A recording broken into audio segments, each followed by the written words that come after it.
नमस्कार, मनी गुरु की इस खास पेशकश में आप सभी का स्वागत है। मैं हूं स्वाति रायना। पोर्टफोलियो प्लानिंग में जितना जरूरी है मुनाफा कमाना, उतना ही जरूरी है रिस्क मैनेजमेंट और टैक्स प्लानिंग भी। तो आज हम बताएंगे आपको पोर्टफोलियो के वो नायाब नगीने जिससे आप संपूर्ण फाइनेंशियल प्लानिंग कर सकते हैं। जानेंगे कौन से है पोर्टफोलियो के नव रत्न, और इस पर बातचीत करने के लिए हमारे साथ हैं प्रीति राठी गुप्ता, फाउंडर लक्ष्मी, और Hemant Rustagi, CEO wise invest. Preeti, Hemant ji, दोनों का बहुत स्वागत करते हैं मनी गुरु के आज के इस खास कार्यक्रम में। माता के खास दिन है, इसलिए नौ रत्न की हम बात करेंगे कि पोर्टफोलियो के कौन से ऐसे नौ नगीने हैं जिससे कि पोर्टफोलियो और भी ज्यादा सशक्त हो जाता है। मैं प्रीति आपसे सबसे पहले समझना चाहूं तो आपकी नजर में वो कौन सा नगीना है या वो कौन सा रत्न है जो पोर्टफोलियो को बहुत ज्यादा मजबूती प्रदान करता है। एक एक करके हम बात करेंगे, इसलिए शुरुआत आप कौन से नगीने से करना चाहेंगी? थैंक यू स्वाति, मुझे यहाँ बुलाने के लिए, और ये रियली एक ऑस्पिशियस टाइम है और हमारे लिए तो स्पेशली मेरे लिए, क्योंकि हम बात करते हैं लक्ष्मी में महिलाओं से। तो जब ये गॉडेस के दिन है, ये तो माता के दिन है, तो इसलिए और भी जरूरी है कि हम रीच आउट करें विमेन को और ये बात कहें कि उनको कैसे अपनी फाइनेंशियल प्लानिंग करनी चाहिए। तो मेरे लिए तो सबसे प्रेशियस फाइनेंशियल प्लानिंग में सबसे जरूरी एक जो नगीना है, जो कई बार, एंड स्पेशली मैं बात कर रही हूँ महिलाओं की तरफ से, कि वो एक चीज है जो कई बार छूट जाता है, वो है इक्विटी। कि आप कहीं पे भी कोई भी फाइनेंशियल प्लानिंग करें, जब तक कि आप कुछ एलिमेंट का इक्विटी का उसमें ऐड नहीं करती है, और स्पेशली मेरा मानना है कहीं पे भी कोई भी फाइनेंशियल प्लानिंग करें, जब तक कि आप कुछ एलिमेंट का इक्विटी का उसमें ऐड नहीं करती है, और स्पेशली मेरा मानना है थ्रू म्यूचुअल फंड्स, एसआईपी करके या लमसम, जैसे भी आप इक्विटी में पैसा डालें, ताकि आपकी जो बचत है, जो आपकी हार्ड अर्न्ड मनी है, उसको जो आपने बचाया है, वो इन्फ्लेशन को मीट करे और आपके जितने फाइनेंशियल गोल्स है उनको मीट करे। और हमने ये देखा है पिछले 20-30 इयर्स की अगर हम ट्रैजेक्टरी पिकअप करें, तो हम देखेंगे सिर्फ एक एसेट क्लास है जिसने इन्फ्लेशन को बीट किया, और वो है इक्विटी। इसीलिए जरूरी है कि कुछ पोर्शन आपके इन्वेस्टमेंट का जरूर इक्विटी में जाए। कुछ पोर्शन इक्विटी फंड में जाना बेहद ज्यादा जरूरी है। इक्विटी में हमने इनफैक्ट प्रीति आप ही से मैं इसमें फॉलो अप समझूं, अभी जो खास तौर पर हम महीना दर महीना एम्फी के डेटा भी देखते हैं, आपने एसआईपी का भी जिक्र यहाँ पर किया। ये जो ट्रेंड है उससे काफी ज्यादा साफ हो जाता है कि निवेशकों का जो रुझान है वो सिस्टमैटिक इन्वेस्टमेंट प्लान की तरफ बढ़ रहा है। इक्विटी में इनफ्लो अच्छा खासा आया है, और हमने तो पिछले कुछ टाइम में स्मॉल कैप और मिड कैप में भी अच्छी रैली देखी है। तो आपकी नजर में अभी किसी को निवेश की शुरुआत करनी है तो इक्विटी में खास तौर पर किन तरीके की कैटेगरीज ज्यादा निवेश करने के लिए बेहतर है, और क्या इनमें एसआईपी एक बेहतरीन जरिया ही है? एसआईपी अगर हम देखें इसलिए भी बढ़ रहा है स्वाति, क्योंकि एसआईपी ने इन्वेस्टमेंट डेमोक्रेटाइज कर दिया है। पहले जब शेयर बाजार में या इक्विटी में लोग इन्वेस्ट करते थे तो एक बड़ी रकम की जरूरत होती थी, लेकिन एसआईपी के द्वारा आज आप 100 रुपए में भी हर महीने 100 रुपए या 100 रुपए की एक एसआईपी के द्वारा भी निवेश कर सकते हैं। तो एक तो ये डेमोक्रेटाइजेशन हो गया, दूसरा डिजिटाइजेशन, जिसके जरिए से प्लेटफॉर्म या access to SIP, ease of doing SIP हर देश के हर एक कोने तक पहुंच गई है। आज हम देखते हैं, स्पेशली लक्ष्मी में तो हम देखते हैं टियर 2, टियर 3, टियर 4 तक महिलाएं जो है अपनी एसआईपी कर रही है।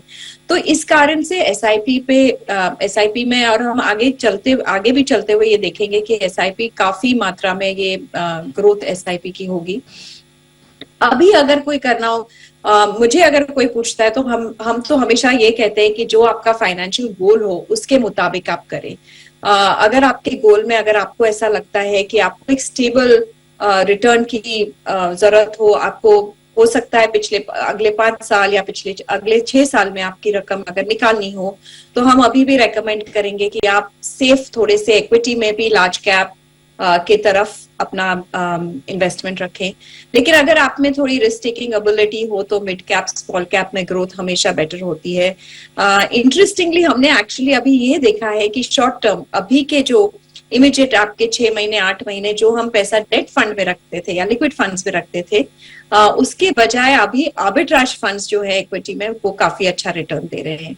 और शॉर्ट टर्म के लिए उसमें एक टैक्स बेनिफिट जो पहले डेट में होता था वो टैक्स के हिसाब से भी ये ज्यादा सूटेबल है। बिल्कुल। तो आपने कहा इक्विटी फंड निवेश शुरू करने का बेहतरीन तरीका, और उसमें भी सिस्टमैटिक इन्वेस्टमेंट प्लान एक ऐसा तरीका है जिससे आप निवेश की शुरुआत कर सकते हैं, उसका शुभारंभ कर सकते हैं। हेमंत जी, आपकी नजर में निवेश का सबसे पहला आधार क्या माना जाए? देखिए स्वाति, क्योंकि हम बात कर रहे हैं फाइनेंशियल प्लानिंग की, तो फाइनेंशियल प्लानिंग एक प्रोसेस है। वो शुरू होता है जब आप अपनी इन्वेस्टमेंट शुरू करते हैं और खत्म होता है जब आपका जो गोल है वहां तक पहुंचते हैं। तो मुझे लगता है कि सबसे पहले शुरुआत होनी चाहिए एक तरीके से रोड मैप बनाने की, ताकि आपको पता चले कि आपको क्या अचीव करना है, कितने समय के बाद अचीव करना है, किस तरीके से अचीव करना है। तो सबसे पहला स्टेप होना चाहिए अपने गोल्स को आप एस्टेब्लिश करें, अपने गोल्स को आइडेंटिफाई करें, उनके अचीव करने के लिए कितना समय है आपके पास, कितना पैसा आपको चाहिए। और एक चीज का ये बहुत ध्यान रखना है कि लॉन्ग रन में इन्फ्लेशन जो है वो एक काफी बड़ा खतरा है आपके पोर्टफोलियो के लिए। तो जब भी आप गोल सेटिंग करें या टारगेट सेटिंग करें तो उसमें इन्फ्लेशन को आपको डेफिनेटली कंसीडर करना है, नहीं तो काफी बड़ा गैप होगा जितना आप एक्यूमुलेट कर पाएंगे और जितना आपको करने की जरूरत हो। तो ये रोड मैप बनेगा, जैसा मैंने कहा, आपके शॉर्ट टर्म गोल, आपके मीडियम टर्म गोल्स और आपके जो लॉन्ग टर्म गोल्स हैं उनको एस्टेब्लिश करें, और टारगेट बनाने के बाद एक एज्यूम रेट ऑफ रिटर्न पे जो एक रीजनेबल होना चाहिए, अचीवेबल होना चाहिए, उसके हिसाब से आप कैलकुलेशन करके देखते हैं कि मुझे हर गोल के लिए कितना पैसा इन्वेस्ट करने की जरूरत है। और ये इसलिए भी इंपॉर्टेंट है कि कहीं ना कहीं वो आपको मदद करता है अपने गोल्स को प्रायोरिटाइज करने में, कि कितने गोल्स को पूरा करने की क्षमता आज मुझ में है, कितने को हम पोस्टपोन करें और कितने को हम अभी छोड़ें। आई थिंक ये बहुत जरूरी है कि अपने प्रोसेस की शुरुआत करें एक क्लियर रोड मैप बना के, ताकि आपकी जो इन्वेस्टमेंट है और आपका जो पूरा प्रोसेस है वो ट्रैक पे रहे। बिल्कुल। तो एक बेस तैयार करना जरूरी है, जैसा हेमंत जी ने बताया, और लक्ष्यों को अलग अलग अवधि में बांटना, जैसे शॉर्ट टर्म हो गया, मीडियम टर्म है, लॉन्ग टर्म है। शॉर्ट टर्म जैसे आज से भी आपका अगले एक हफ्ते तक का लक्ष्य भी हो सकता है, एक साल भर तक के लिए। मीडियम टर्म 5 साल तक का, और यूजुअली लॉन्ग टर्म को हम 5 फिर 10 साल से ऊपर के लक्ष्यों को मानते हैं। तो इसको बांट देंगे तो आपके लिए आसानी होगी पोर्टफोलियो प्लानिंग करने में।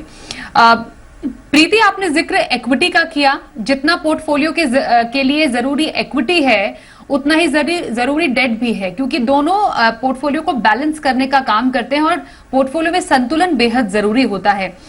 अभी मौजूदा समय में डेट फंड में आपको निवेश का सही तरीका क्या लग रहा है, स्पेशली जब हम ब्याज दरों को ऑलमोस्ट पीक आउट होता हुआ देख रहे हैं? तो डेट फंड में निवेश की सही स्ट्रैटेजी आपकी नजर में कैसी रहे?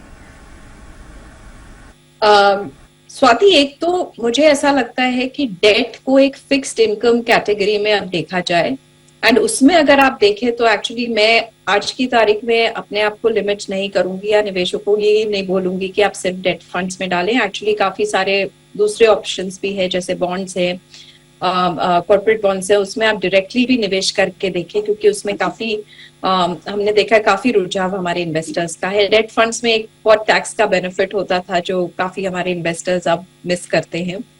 लेकिन आज अगर इन्वेस्ट करना हो डेट फंड्स में तो फिर से मैं कहूंगी कि आप अपने गोल के हिसाब से देखें कि अगर आपको ये पैसा अगर आपको इमीडिएटली चाहिए, अगले कुछ 1 महीने 2 महीने 6 महीने में आपको जरूरत हो सकती है, तो उसको जितना हो सके लिक्विड फंड, शॉर्ट टर्म जो भी फंड्स है उसमें डालें।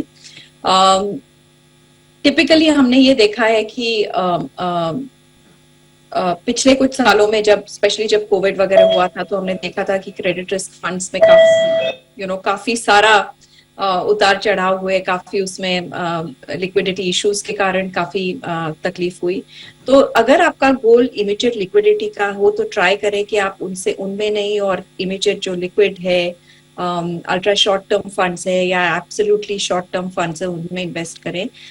जितनी अवधि लंबी हो उतना आपकी जो स्टेट के जो रेट्स है वो उसको इफेक्ट कर सकते हैं आपके रिटर्न्स को, ध्यान में रखें। जैसे मैंने कहा कि हाल फिलहाल अभी तो जिस तरह से इंटरेस्ट रेट्स है, आप कोई भी फिक्स्ड इनकम प्रोडक्ट्स में डालें तो भी अच्छा।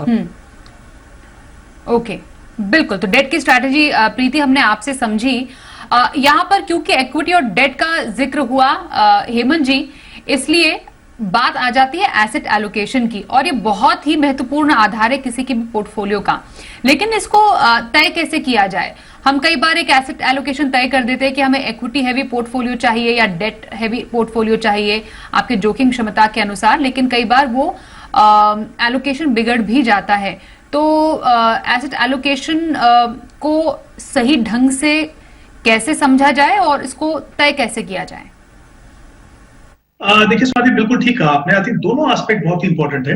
एक तो एसेट एलोकेशन होना बहुत जरूरी है, और साथ ही उसको कैसे डिसाइड किया जाए वो भी उतना ही इंपॉर्टेंट है। तो जैसे मैंने पहले बात की कि आप अपने जब गोल्स को एस्टेब्लिश करते हो, आप एक टाइम होराइजन बनाते हो। टाइम होराइजन का मतलब है आप बताते हो कि आपके पास वो गोल अचीव करने के लिए कितना समय है। तो जाहिर सी बात है, जब आपके पास वो क्लैरिटी है तो आप क्या करेंगे, आप जब शॉर्ट टर्म के लिए इन्वेस्ट करते हो तो आपकी जो प्रायोरिटी है वो होगी सेफ्टी ऑफ कैपिटल, क्योंकि किसी पर्पस के लिए आपको थोड़े समय के बाद वो पैसे की जरूरत है, तो वो पैसा आपके पास डेट में जाएगा। जब हम मीडियम टर्म की बात करते हैं तो वहां पे हमें दोनों चीजों की जरूरत होती है। हम ये चाहते हैं कि थोड़ी सेफ्टी भी रहे और हमें रिटर्न भी थोड़े हेल्दी मिले, तो वहां पे फिर एक हाइब्रिड तरह का पोर्टफोलियो काम आता है। और लॉन्ग टर्म में, जैसे मैंने पहले भी कहा कि इन्फ्लेशन बहुत बड़ा रिस्क है पोर्टफोलियो के लिए, तो आपकी जो रुझान है वो ऐसी एसेट क्लास के ऊपर होना चाहिए जो आपको इन्फ्लेशन को बीट करने में मदद करे। तो वहां पे आपका पैसा इक्विटी में जाता है। देखिए, दो तरीके होते हैं, एक तो होता है थंब रूल, और दूसरा है जैसे मैंने कहा कि अपने टाइम होराइजन देख के, कि वो कहीं ना कहीं आपका रिस्क प्रोफाइल भी बताता है। थंब रूल के साथ प्रॉब्लम क्या है, वो आपकी पर्सनल सिचुएशन को नहीं देखते। तो मेरा हमेशा ये मानना है कि थंब रूल को फॉलो करने की बजाय आपकी जो सिचुएशन है उसके हिसाब से, आपका जो रिस्क प्रोफाइल है उसके हिसाब से डिसाइड करें। तो जब आप इस तरीके से अपने गोल्स को आइडेंटिफाई करते हैं, टाइम देते हैं, तो आपके लिए एसेट एलोकेशन करना बहुत आसान होता है। दूसरी बात, एसेट एलोकेशन इसलिए इंपॉर्टेंट है क्योंकि ये आपको ये भी बताता है कि आप अपने पोर्टफोलियो में कितना रिस्क ले रहे हो और कितना रिटर्न आप एक्सपेक्ट कर सकते हो। तो मान लीजिए इन द लॉन्ग रन अगर आप चाहते हो कि आपको हेल्दी रिटर्न मिले, इन्फ्लेशन को बीट करें, और आपका एसेट एलोकेशन दिखा रहा है कि आपका 70% पैसा जो है डेट में है, तो जाहिर सी बात है वो आपके लिए अचीवेबल नहीं होगा। तो दोनों को मैच करने के लिए आई थिंक एसेट एलोकेशन जो है वो बहुत ही इंपॉर्टेंट एस्पेक्ट है, और ये जो है किसी भी निवेशक के लिए प्रायोरिटी होना चाहिए। जब मैंने कहा जैसे रोड मैप जो बनाते हैं, उसका बहुत ही इंपॉर्टेंट हिस्सा एसेट एलोकेशन भी है। और प्रीति, एसेट एलोकेशन में ही इक्विटी और डेट की हमने चर्चा तो की, लेकिन सबसे इंपॉर्टेंट गोल्ड का रोल किसी के पोर्टफोलियो में कैसा होना चाहिए? क्योंकि कई बार सोने की चमक के आगे बाकी हर कोई चीज फीकी लगने लगती है निवेशकों को, स्पेशली ऐसे समय पे जब काफी ज्यादा जियोपॉलिटिकल टेंशन और थोड़ी अनसर्टेनिटीज है। तो गोल्ड की सही मात्रा और सही खरीदारी कैसे? तो स्वाति, आई थिंक लोगों ने हमें बहुत एज वुमेन काफी बदनाम किया है कि आप तो सिर्फ सोना ही खरीदोगे या आपको तो सिर्फ सोने की तरफ रुझाव है। लेकिन ये सही है कि गोल्ड का भी एक स्टेटस है आपके एसेट एलोकेशन में, और हमारा ये मानना है इक्विटी, डेट और गोल्ड के बीच में अगर आप एसेट एलोकेशन करें तो आपकी जितनी फाइनेंशियल प्लानिंग है बहुत अच्छे से हो सकती है। गोल्ड में हम ज्यादा, एक जमाना होता था जब गोल्ड को एक हेज अगेंस्ट इन्फ्लेशन माना जाता था। पिछले कुछ सालों से हमने देखा है कि दिस डजंट होल्ड ट्रू। लेकिन ये भी सही है कि ऐसे पीरियड्स होते हैं, कई बार वो कोरिलेशन भी नेगेटिव कोरिलेशन भी रहता है, जहां आपके इक्विटी मार्केट्स बहुत अच्छा करते हैं और गोल्ड अच्छा नहीं करती है। लेकिन इक्विटी मार्केट्स जब नहीं करते हैं, जैसे कोई जियोपॉलिटिकल सिचुएशन हो जाए और आपके इक्विटी मार्केट्स पे कुछ असर आ जाए, तो गोल्ड उस समय बढ़ जाता है। तो इसीलिए 5 to 10% आपका पोर्टफोलियो जो है वो गोल्ड में होना चाहिए। मेरा ये भी मानना है कि जितने आप मतलब स्पेशली आपका जितना लार्जर पोर्टफोलियो, सपोज आपका पोर्टफोलियो आप HNI, अल्ट्रा HNI है, तो शायद उसमें 5-10% तक होना चाहिए। लेकिन आपका पोर्टफोलियो अगर सीमित है तो उसमें गोल्ड का 5% से ज्यादा ना रखें, क्योंकि उसमें ग्रोथ और स्टेबिलिटी के बीच में जब आप चूज करते हैं तो ग्रोथ इतनी गोल्ड में होती नहीं है। गोल्ड अब इन्वेस्ट करने के लिए एक बहुत सबसे बेहतरीन तरीका है सॉवरेन गोल्ड बॉन्ड्स, जो गवर्नमेंट जो हमारी गवर्नमेंट इशू करती है, आरबीआई इशू करती है वो बॉन्ड्स, वो आप कोई भी बैंक या कोई भी एडवाइजर के कोई भी ब्रोकर या कोई भी इंटरमीडिएटरी के द्वारा ले सकते हैं। बहुत ही ब्यूटीफुल प्रोडक्ट है गोल्ड में इन्वेस्ट करने का, क्योंकि अगर आप उसको 8 साल तक रखें तो आपको उस पे टैक्स, उसके जो रिटर्न्स है उस पे टैक्स नहीं भरना पड़ता है, और आपको एक एडिशनल 2.5% उस पे हर साल इंटरेस्ट भी मिलता है। और इसमें लिक्विडिटी भी है, अगर आप किसी भी समय बेचना चाहें तो आप उसको सेकेंडरी मार्केट में जाके बेच सकते हैं। तो हमारा सबसे रेकमेंडेड प्रोडक्ट गोल्ड इन्वेस्ट करने के लिए सॉवरेन गोल्ड बॉन्ड है। उसके अलावा अगर आप सपोज उसमें, क्योंकि मिनिमम 1 ग्राम गोल्ड है, तो हम ये भी रेकमेंड करते हैं कि आप गोल्ड फंड्स में, गोल्ड सेविंग फंड्स में भी इन्वेस्ट करें। छोटी छोटी रकम, अगेन 100 रुपीज 500 रुपीज में एक आप गोल्ड पोर्टफोलियो बिल्ड कर सकते हैं। अभी दिवाली आ रही है और धनतेरस पे हमने देखा है कि दिवाली के अराउंड काफी सोने में लोग शगुन, उसको ऑस्पिशियस मान के सोना खरीदते हैं। तो हमारा ये रेकमेंडेशन है कि आप फिजिकल गोल्ड की बजाय इस कोई भी एक, या तो गोल्ड म्यूचुअल फंड या सॉवरेन गोल्ड के द्वारा गोल्ड में निवेश करें। बिल्कुल। तो इस बार त्योहार में क्यों ना सोने में निवेश से शुरुआत की जा सकती है, लेकिन बहुत ज्यादा नहीं, थोड़ा थोड़ा निवेश सोने में सही रहता है। एक ब्रेक का वक्त हो गया है, आगे भी चर्चा जारी रहेगी।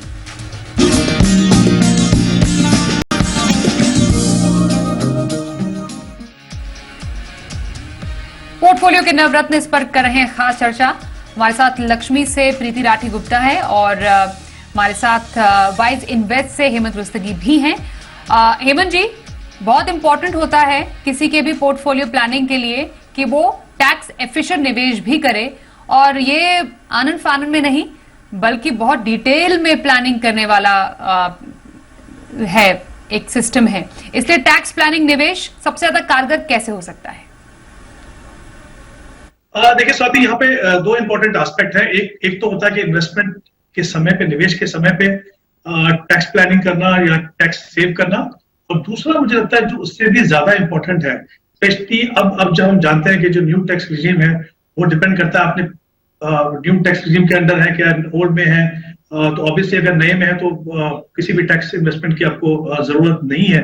लेकिन इंपॉर्टेंट ये है, स्पेशली जब अपना पोर्टफोलियो बनाते हैं, कि जो रिटर्न्स हैं वो रिटर्न जो है वो टैक्स एफिशिएंट होने चाहिए, क्योंकि वो आपके पोर्टफोलियो की जो ओवरऑल रिटर्न है उस पर काफी बड़ा इंपैक्ट करते हैं। क्योंकि अल्टीमेटली एक होता है ग्रॉस रिटर्न, फिर आपने उसके ऊपर टैक्स पे किया, फिर आपको पोस्ट टैक्स जो रिटर्न मिलता है, आपके काम तो सिर्फ वही आता है। तो वही डिफरेंस है। जैसे हम अगर कहते हैं कि ट्रेडिशनल ऑप्शन में, फिक्स डिपॉजिट में, स्मॉल सेविंग में, जहां पे ज्यादातर ऑप्शन में आपके जो टैक्स आपको पे करना पड़ता है, तो पोस्ट टैक्स रिटर्न, एक तो रिटर्न कम होता है, उसके बाद पोस्ट टैक्स रिटर्न और भी कम होता है। तो ये बहुत ही इंपॉर्टेंट है एक कि आप ऐसी इन्वेस्टमेंट ऑप्शन चुने जहां पे आपको टैक्स एफिशिएंट रिटर्न मिले, और even with in one asset class भी अगर आप थोड़े से केयरफुल रहें तो आप बेटर और higher tax, post tax return ले सकते हैं। फॉर एग्जांपल मैं आपको बताता हूँ, अगर आपका मान लीजिए इक्विटी पोर्टफोलियो है, आप खुद से इन्वेस्ट करते हो या आप एमएस के थ्रू इन्वेस्ट करते हो, और उसको हम कंपेयर करें म्यूचुअल फंड पोर्टफोलियो से।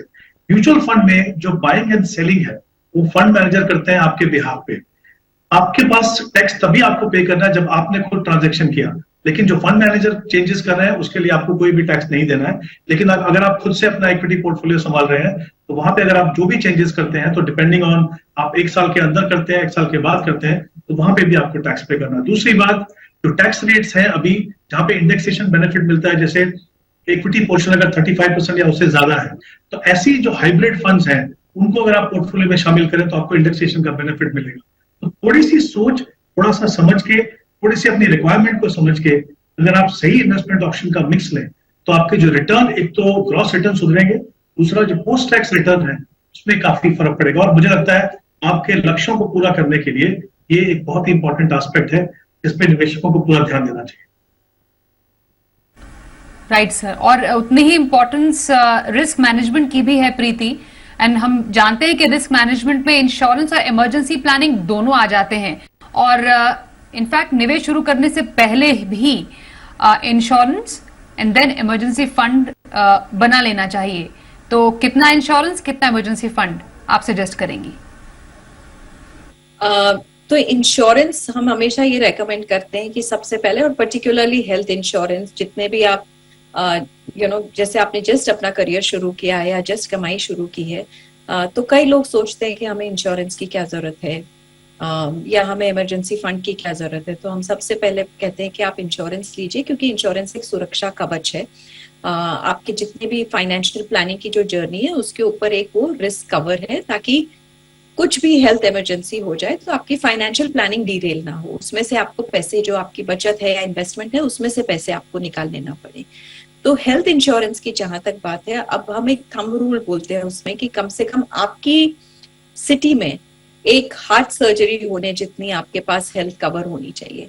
आज की तारीख में वो प्राय 4 से 5 लाख रुपए होती है। जैसे हमने कोविड में भी देखा कि अगर आपको कोई ट्रीटमेंट चाहिए हॉस्पिटल में, तो एक 4 to 5 lakhs का कवर होना चाहिए फॉर एन इंडिविजुअल।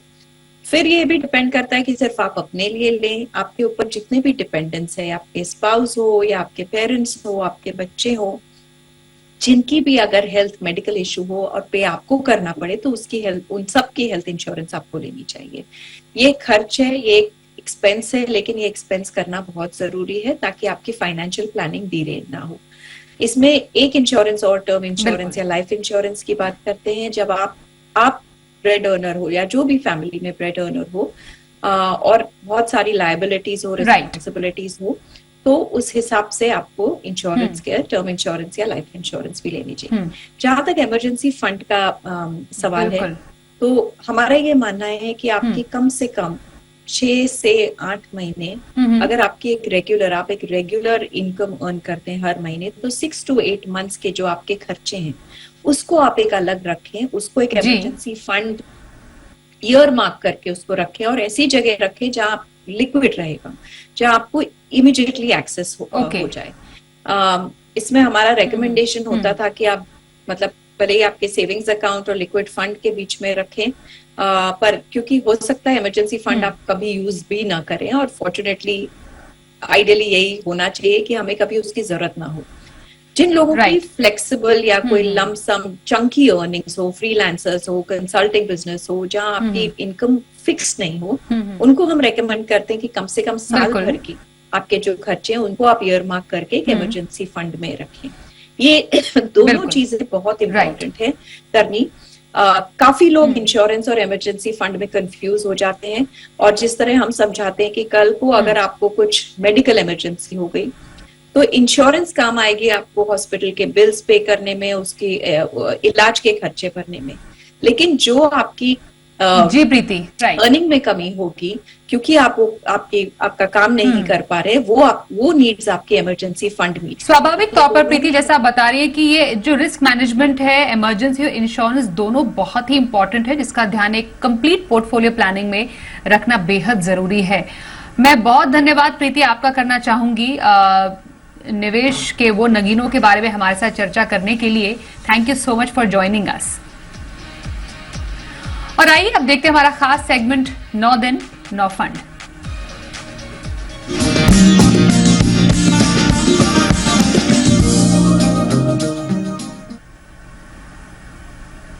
तो मुनाफे के फंड हम अब जानेंगे। हमारे साथ वाइज इन्वेस्ट के हेमंत रुस्तगी है।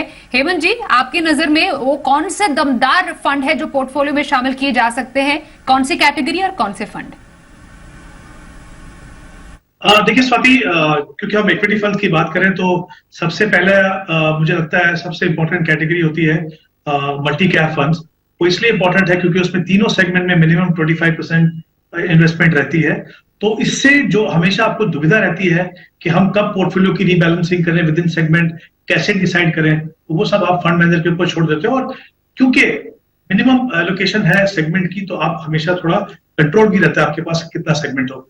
सबसे इंपॉर्टेंट मुझे लगता है मल्टी कैप, और उसमें जो फंड मुझे बहुत अच्छा लगता है वो है Nippon India multi cap fund. एक तो उसका बहुत ही लंबा ट्रैक रिकॉर्ड है, उनकी परफॉर्मेंस काफी अच्छी है, उनकी जो इन्वेस्टमेंट फिलॉसफी है, वो जो ग्रोथ है रीजनेबल वैल्यू, इसका मतलब यह है कि दोनों उसमें वैल्यू भी है और उसमें ग्रोथ भी है, और लॉन्ग टर्म में मुझे लगता है जो पोर्टफोलियो क्वालिटी है वो काफी अच्छी है। तो डिफरेंट पैरामीटर्स पर हम 3 साल का अल्फा देखें तो करीब करीब 10.44 का अल्फा है वहां पे, और जो बीटा है करीब 1 है। मतलब जो मार्केट की वॉलेटिलिटी है उसके मुकाबले की वॉलेटिलिटी है, लेकिन रिटर्न जो है वो आउट परफॉर्म किया है इस फंड ने। तो मुझे लगता है मल्टी कैप फंड में निप्पॉन इंडिया मल्टी कैप एक बहुत ही अच्छी फंड है। दूसरा एक large and mid cap category, मुझे ये कैटेगरी भी काफी इसलिए अच्छा लगता है क्योंकि यहाँ पे भी मिनिमम 35% दोनों सेगमेंट में इन्वेस्ट होता है, बाकी जो है वो फंड मैनेजर के हाथ में रहता है। बट यूजुअली थोड़ा बायस रहता है लार्ज कैप पे, मिड कैप में थोड़ा कम रहता है, बट कुछ हिस्सा थोड़ा मिड कैप में भी जाता है। उस कैटेगरी में मुझे मोतीलाल ओसवाल का लार्ज एंड मिड कैप काफी अच्छा लगता है। इसमें अभी हम देखें तो करीब करीब 50% लार्ज कैप है, 35% मिड कैप और 15% जो है वो स्मॉल कैप है। वो स्मॉल कैप में कंसिस्टेंटली वहां पे जो है उसमें एक्सपोजर रहता है। तो फिर से अगेन बायस जो है दोनों सेगमेंट में, बट कुछ एक्सपोजर आपको वहां पे मिलता है। अगेन गुड क्वालिटी पोर्टफोलियो, 3 साल में अगर देखें तो करीब करीब 7.4 का अल्फा उन्होंने क्रिएट किया है यहाँ पे, और जो बीटा है वो 1 के नीचे अराउंड 0.89, मतलब वॉलेटिलिटी जो है बेंचमार्क से थोड़ी कम है। तो अच्छा पोर्टफोलियो, वेल डाइवर्सिफाइड पोर्टफोलियो, और जैसे मैंने कहा ये कैटेगरी बहुत ही इंपॉर्टेंट है किसी भी लॉन्ग टर्म इन्वेस्टर के ये अपने पोर्टफोलियो में शामिल होने के लिए। Thank you so much Hemant ji, शानदार मुनाफे के दमदार फंड हमारे दर्शकों के साथ साझा करने के लिए बहुत धन्यवाद। एक बार फिर से आपका करते हैं। रुकेंगे यहाँ पर एक ब्रेक के लिए। इस खास कार्यक्रम में बस इतना ही। देखते रहिए जी बिजनेस।